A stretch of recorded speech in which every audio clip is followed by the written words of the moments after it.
کیسی طبیعت ہے اب شہروز؟ ایاز اسفند ہسپتال کے ایک کمرے میں کھڑے اپنے بستر پر لیٹے شہروز سے مخاطب تھے۔ فاروق ہمدانی بھی اس کے ساتھ کمرے میں موجود اپنے بیٹے کی صحت یابی کے لیے دعا کر رہے تھے۔ بہتر ہوں، شہروز اتنا ہی بول پایا۔ کس نے کیا ہے تمہارے ساتھ اس طرح؟ سر میں نہیں جانتا۔ اس کے چہرے پہ نقاب تھا۔ وہ آہستہ سے بولا، مگر وہ کچھ ڈھونڈنے آیا تھا۔ اس نے میرے کمرے کی تلاشی لی تھی اور جب لیپ ٹاپ پر پاس ورڈ لگانے کی کوشش کی تو میرے موبائل پر نوٹیفیکیشن آیا۔ میں نے فوراً گھر کی طرف گاڑی موڑ لی، تبھی میری اس سے ہاتھا پائی ہو گئی۔ ٹھیک ہے، ابھی تم آرام کرو، تمہارے صحت یاب ہونے کے بعد ہم اس ٹاپک پر بات کریں گے، ایاز اسفند نے شہروز کے کندھے پر ہاتھ رکھتے ہوئے کہا اور کمرے سے باہر نکل گیا۔ ساتھ ہی کمرے میں سلطان صاحب اور مہاویرہ داخل ہوئیں۔ فاروق، یہ کیا ہوا شہروز کو؟ سلطان صاحب پریشان سے فاروق کو بولے۔ فاروق نے ہی سلطان کو کال کر کے اس حادثے کے بارے میں بتایا تھا۔ پتہ نہیں سلطان، کون تھا وہ اور یہ حال کر گیا میرے بیٹے کا؟ فاروق کی آنکھوں میں آنسو آئے۔ میں ٹھیک ہوں، خواہ مخواہ پریشان ہو رہے ہیں آپ، شہروز بولا۔ اس کے بیڈ کے ساتھ مہاویرہ کھڑی تھی۔ کیسے ٹھیک ہو؟ اپنی حالت دیکھو، خون بھی کتنا بہہ چکا ہے۔ وہ آنکھیں صاف کرتے ہوئے بولے۔ روم میں نرس داخل ہوئی۔ آپ سب باہر جائیں، پیشنٹ کے لیے آرام ضروری ہے، ان سے زیادہ بات نہ کریں۔ سلطان صاحب نے فاروق کا بازو پکڑا اور اسے باہر لے گئے۔ مہاویرہ جانے لگی تو شہروز نے اس کا ہاتھ پکڑ لیا۔ مہا نے اس کی طرف سوالیہ نظروں سے دیکھا۔ ابھی مت جاؤ، وہ آہستہ سے بولا۔ مہاویرہ خاموش ہوئی اور کرسی کھسکائے اس کے قریب بیٹھ گئی۔ کیا تم نے دیکھا تھا اس شخص کو؟ مہا نے سوال کیا کیونکہ وہ آج ہی بلال سے ملی تھی۔ اس نے دیکھا تھا بلال کے چہرے پر زخم تھے۔ اب مہاویرہ کو بلال پر شک ہو رہا تھا۔ چہرہ نہیں دیکھا، اس نے نقاب پہنا تھا۔ کیسے دکھتا تھا وہ؟ گہری کالی آنکھیں تھیں۔ مہا کے ذہن میں بلال کی گہری کالی آنکھیں رونما ہوئیں۔ کیا کرنے آیا تھا؟ وہ اپنے آپ کو نارمل کرتے بولی۔ جہاں تک میرا اندازہ ہے وہ شخص فائل لینے آیا تھا جس میں نے جہانگیر دادا جیسے بڑے گینگسٹر کے خلاف پختہ ثبوت اکٹھے کیے ہیں۔ مہاویرہ کو بلال کی بات یاد آئی۔ میں جہانگیر دادا کے گینگ میں کام کرتا تھا۔ وہ پریشان ہونے لگی۔ تم کیوں پریشان ہو رہی ہو؟ میں ٹھیک ہوں۔ شہروز نے اس کا ہاتھ پکڑا۔ مہاویرہ خیالوں سے باہر نکلی اور اپنا ہاتھ اس کے ہاتھ کی گرفت سے نکالا۔ شہروز اس حالت میں بھی اسے دیکھ کر مسکرایا۔ ذائشہ آج کالج نہیں جانا ہے کیا؟ رخسانہ نے ذائشہ کے اوپر سے کمفرٹر ہٹاتے ہوئے کہا۔ ذائشہ آنکھیں بند کیے لیٹی ہوئی تھی۔ رخسانہ نے اسے پیشانی پر ہاتھ رکھا تو وہ بخار سے تپ رہی تھی۔ یہ اچانک ذائشہ کو بخار کیسے ہو گیا؟ رخسانہ نے سوچا اور صدیق صاحب کو بتانے کے لیے دوسرے کمرے کا رخ کیا۔ صدیق صاحب، ذائشہ تو بخار سے تپ رہی ہے۔ کیا بخار یوں اچانک کیسے ہو گیا؟ صدیق صاحب ذائشہ کو دیکھنے کے لیے اٹھے۔ انہوں نے بھی ذائشہ کی پیشانی پر ہاتھ رکھ کر چیک کیا۔ رخسانہ، بخار تو بہت تیز ہے، تم ایسے کرو، ناشتہ تیار کرو، اسے کھلا کر میں ڈاکٹر کے پاس لے جاتا ہوں۔ ٹھیک ہے، بناتی ہوں، وہ کہتی ہوئی کچن کی جانب بڑھی۔ آہل کل رات سے ذائشہ کو کالز پر کالز کر رہا تھا مگر کال ریسیو نہیں ہو رہی تھی۔ آج اس نے اپنے ڈیڈ کو ذائشہ کے گھر لے کر جانا تھا تاکہ ان کا رشتہ طے ہو سکے۔ کہیں اس بار پھر ذائشہ کی طبیعت خراب تو نہیں ہو گئی؟ اس نے ذائشہ کے پاس جانے کا سوچا، پھر کچھ سوچتے ہوئے ارادہ ترک کر دیا۔ صبح ہونے کا انتظار کرتے کرتے کب اس پہ نیند کا غلبہ طاری ہوا اسے خبر ہی نہ ہوئی۔ صبح کے 10 بجے اس کی آنکھ کھلی۔ اس نے موبائل اٹھا کر ٹائم دیکھا۔ ٹائم دیکھتے ہی اس کی غنودگی ہوا میں اڑی۔ وہ جلدی سے اٹھا اور فریش ہونے کے لیے واش روم چلا گیا۔ وہ جلد از جلد ذائشہ کو اپنی آنکھوں کے سامنے دیکھنا چاہتا تھا تاکہ اس کے پاگل دل کو قرار آئے۔ فریش ہونے کے بعد وہ بنا وقت ضائع کیے کمرے سے نکلا اور گاڑی کی طرف بڑھا۔ واچ مین نے دروازہ کھولا تو آہل سیکنڈز میں ہی گھر کو پیچھے چھوڑ گیا۔ 20 منٹ تک وہ ذائشہ کے گھر کے باہر تھا۔ آج اس نے اپنے ڈیڈ کو ذائشہ کے گھر لے کر جانا تھا تاکہ ان کا رشتہ طے ہو سکے۔ یہ ریپیٹ ہوا ہے۔ اس نے ہچکچاتے ہوئے ڈور ناک کیا۔ صدیق صاحب نے دروازہ کھولا۔ آہل بیٹا آپ؟ انہوں نے گاڑی کی طرف دیکھا۔ آہل جان گیا کہ وہ گاڑی کی طرف کیوں دیکھ رہے ہیں۔ انکل، آج میں نے اپنے ڈیڈ کے ساتھ یہاں آنا تھا مگر میں کل رات سے بہت پریشان ہوں، اسی لیے ابھی اکیلا چلا آیا۔ اچھا اندر آؤ، پھر تفصیل سے بات کرتے ہیں۔ صدیق صاحب نے اس کے لیے راستہ چھوڑا۔ آہل گھر میں داخل ہوا۔ اس کی نظر ذائشہ کے کمرے کی طرف تھی مگر دروازہ بند تھا۔ اس کا بس چلتا تو بنا کسی لحاظ کے وہ ذائشہ کو دیکھنے کے لیے اس کے کمرے میں چلا جاتا مگر اسے صبر سے کام لینا تھا۔ آؤ بیٹا اس کمرے میں۔ صدیق صاحب اسے اپنے کمرے میں لے گئے۔ رخسانہ، آہل آیا ہے، ناشتہ بناؤ۔ صدیق صاحب نے رخسانہ کو آواز لگائی۔ نہیں انکل، میں ناشتہ نہیں کروں گا، دراصل وہ رکا۔ ہاں بیٹا بولو کیا بات ہے؟ انکل کل رات سے ہی عائشہ کے ساتھ میرا رابطہ نہیں ہوا تو میں پریشان تھا اس کے لیے۔ اسے اچھا تو نہیں لگ رہا تھا عائشہ کے والد سے اس طرح کہنا، مگر دل کے ہاتھوں مجبوراً اسے بولنا پڑا۔ کل رات سے عائشہ کو بہت تیز بخار ہے، میں ابھی ہی اس کو ڈاکٹر کے پاس سے لے کر آ رہا ہوں، صدیق صاحب نے جواب دیا۔ لیکن اچانک بخار کیسے ہو گیا؟ کل تک تو وہ ٹھیک تھی، وہ پریشان ہوا۔ جی بیٹا ہم بھی یہی سوچ رہے تھے۔ رخسانہ آہل کے لیے چائے لے کر کمرے میں داخل ہوئی۔ آہل کو چائے دے کر ناگواری ہوئی کیونکہ جس کی اسے طلب تھی اس کو تو ابھی تک جھلک بھی نہیں دکھی تھی۔ کیسے ہو آہل بیٹا؟ رخسانہ بولی۔ ٹھیک ہوں آنٹی، آپ کیسی ہیں؟ اس نے چائے کا کپ اٹھاتے ہوئے کہا۔ اللہ کا کرم ہے، وہ جواب دیتے ہوئے کرسی پر بیٹھی۔ رخسانہ نے صدیق صاحب کی طرف سوالیہ نظروں سے دیکھا کہ وہ اکیلا آیا تھا۔ صدیق صاحب نے اسے آنکھوں سے چپ رہنے کا اشارہ کیا تو رخسانہ خاموش رہی۔ انکل آپ کو برا نہ لگے تو کیا میں اسے دیکھ سکتا ہوں؟ آہل نے بمشکل یہ لفظ ادا کیے کیونکہ وہ جانتا تھا کہ عائشہ اور اس کی فیملی کس سٹیٹس سے بلانگ کرتی ہے، مگر وہ اسے دیکھنے کے لیے ہی تو آیا تھا، ایسے ہی واپس کیسے جا سکتا تھا؟ صدیق صاحب خاموش رہے۔ ان کا جواب نہ پا کر آہل نے بھی چپ اختیار کی۔ دیکھو بیٹا یوں مناسب تو نہیں لگتا کیونکہ تمہارے اور عائشہ کے درمیان ابھی کوئی جائز رشتہ نہیں ہے، لیکن تم خاص عائشہ کو دیکھنے کے لیے آئے ہو، تمہیں اس کی فکر ہے تو تمہیں اس سے جو بات کرنی ہے رخسانہ کی موجودگی میں کر سکتے ہو۔ آہل اس کی ایک جھلک دیکھنے کے تڑپ رہا تھا، اس لیے اس نے جلدی سے ہاں میں سر ہلایا، پھر وہ اور اس کے ساتھ رخسانہ عائشہ کے کمرے کی طرف بڑھے۔ آہل کمرے میں داخل ہوا تو وہ دشمن دل کمفرٹر میں چہرہ چھپائے لیٹی ہوئی تھی۔ عائشہ آہل آیا ہے، رخسانہ بولی۔ عائشہ نے اپنے چہرے سے کمفرٹر ہٹایا اور آہل پر نظر پڑی۔ آہل کو اس کا چہرہ دیکھتے ہی یوں محسوس ہوا جیسے اس کے صدیوں سے پیاسے دل کی خشک زمین پر بارش کا طوفان برس پڑا ہو۔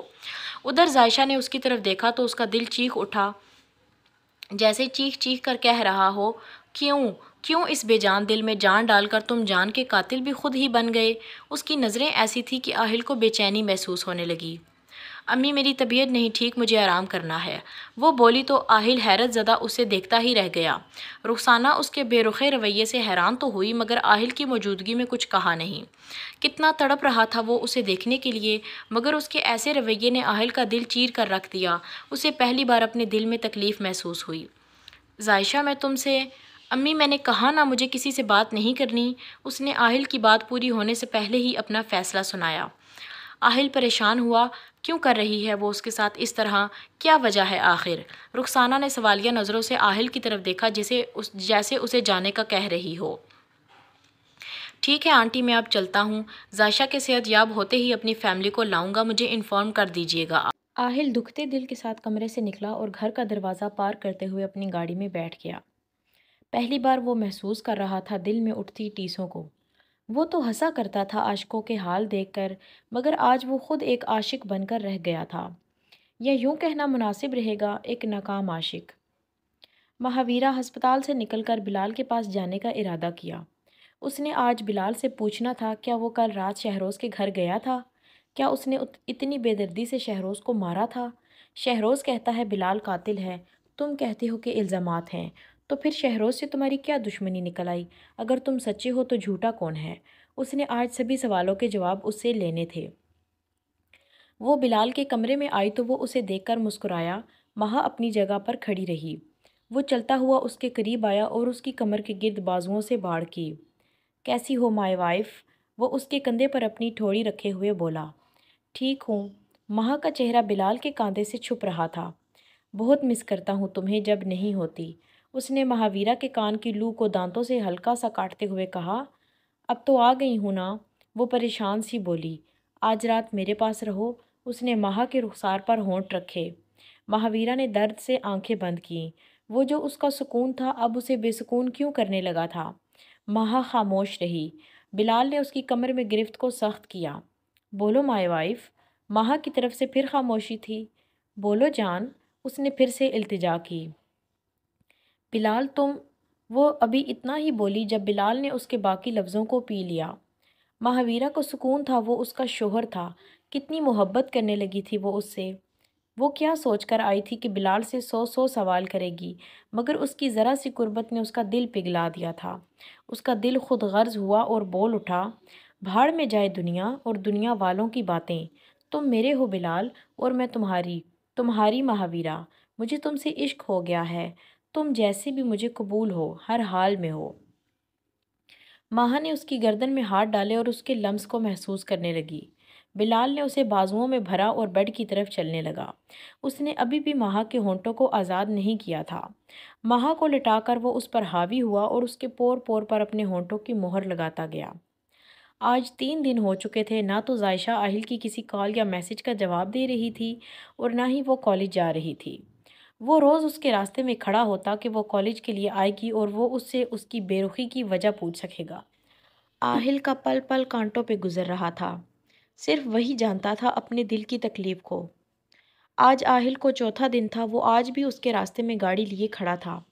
وہ دشمن دل کالج کے یونیفارم میں سر پر دوپٹہ اور کندھے پر بیگ لٹکائے نظریں جھکائے آ رہی تھی۔ آہل کو اسے دیکھ کر اپنے اندر تک سکون کی لہریں دوڑتی ہوئی محسوس ہوئیں۔ آج اسے وہ پہلے سے بھی کئی گنا زیادہ خوبصورت لگ رہی تھی، یا شاید یہ اتنے روز بعد دیدار کا اثر تھا۔ وہ گاڑی کے پاس سے گزرنے لگی تو آہل گاڑی سے باہر نکلا۔ اچانک سامنے آنے پر وہ گھبرا گئی۔ ظائشہ، کیوں کر رہی ہو میرے ساتھ اس طرح؟ کیا قصور ہے میرا؟